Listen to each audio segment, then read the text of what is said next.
Hey now. So, a couple of weeks ago, I did a video on probably the 10 worst current Baseball Hall of Fame autographs that you can get at a paid signing.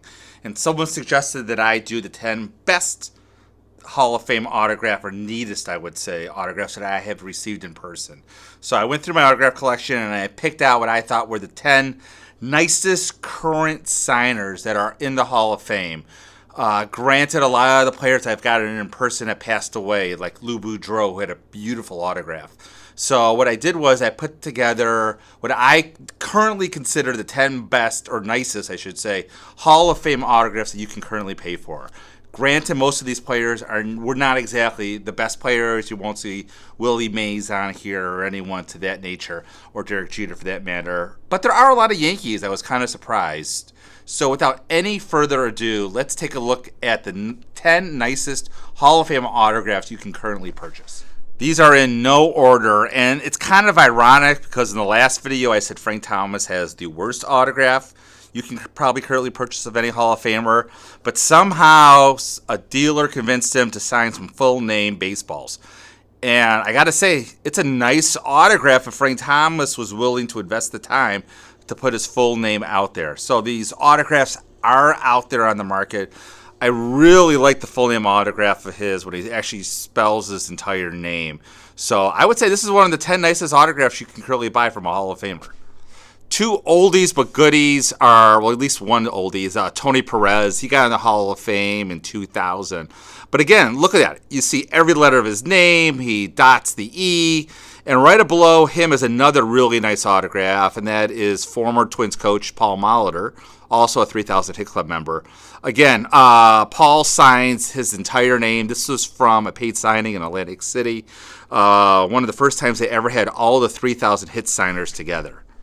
Here we have another Yankee as manager, also a former MVP winner as catcher, I think with the Cardinals, and that's Joe Torre. Unique autograph, but pretty distinct. But again, signed his full name, which I always appreciate. I actually got this at Comerica Park for free when he was managing with the Dodgers. Always a pretty good signer in person if you could track him down. I actually did a golf outing with him. Couldn't have been any nicer of a guy. A really good guy. I never heard of him turning down an autograph in person. If you can find him, I know he currently works for MLB. And my understanding is he still attends quite a few games. So again, if you can get Joe Torre in person, great signer. Another player, Hall of Famer, another Yankee, Goose Gossage. Again, let's take a look at that autograph. It's really distinct, and I don't know why. Something about it I always really enjoyed. As you can see, this autograph I got in 2006 at FanFest, so it was a free autograph with admission. And again, signs his full name. I guess he doesn't sign the Rich anymore, but he Goose Gossage, every letter, even put 54 without me asking. He probably would charge now to put 54 possibly on an autograph. But again, I think it's just a really beautiful signature. This is one of my many multiple Hall of Fame autograph baseballs. This autograph I actually got in 1994 at the National, and as you could see, two of the three players here have passed within the last year. But the one in the middle, Steve Carlton, I always thought had a beautiful signature.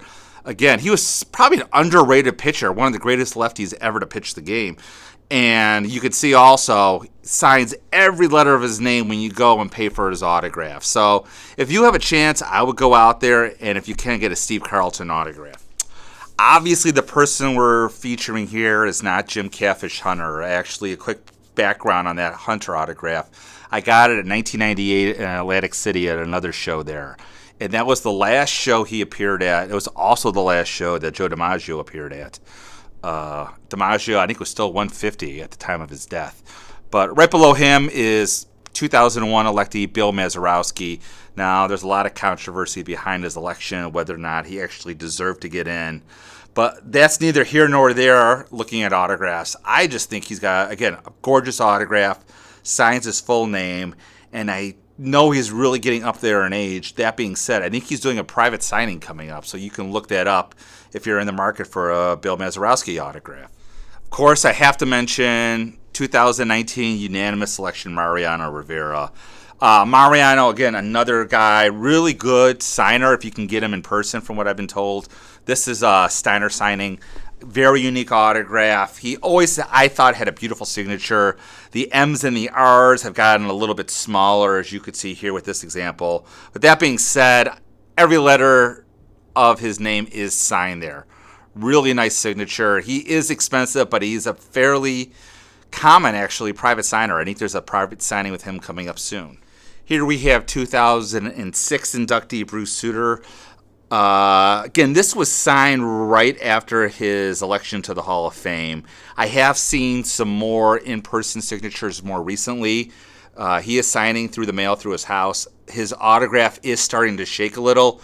I doubt if you get an autograph back from him today, it would be this neat. That being said, he's still trying his best. And again, he's still signing every letter of his name, which I always appreciate when paying for a signature. Last but not least is, as you can see here, Mike Besina. I was going back and forth whether or not to include him or Nolan Ryan. And what got Besina over the top is, again, he signs every letter of his name. Again, the K and the E kind of mushed together. But he signs very well through the mail through his house. I think it's in Pennsylvania. I sent a small donation with the baseball, and he sent this back to me right away. And he even put HOF 19 for no extra fee.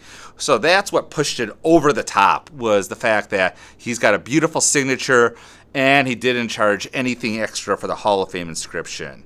So that wraps it up. If I missed anyone, I would love to hear who it is. If you have a really nice autograph of a Hall of Famer that you want to show off, I would love to hear about it as well. Any other ideas, any other autographs you want to see, just let me know. I have quite a few. I have all the Hall of Famers, obviously, that are living. I have a lot of superstars also I think I'm going to start featuring soon as well.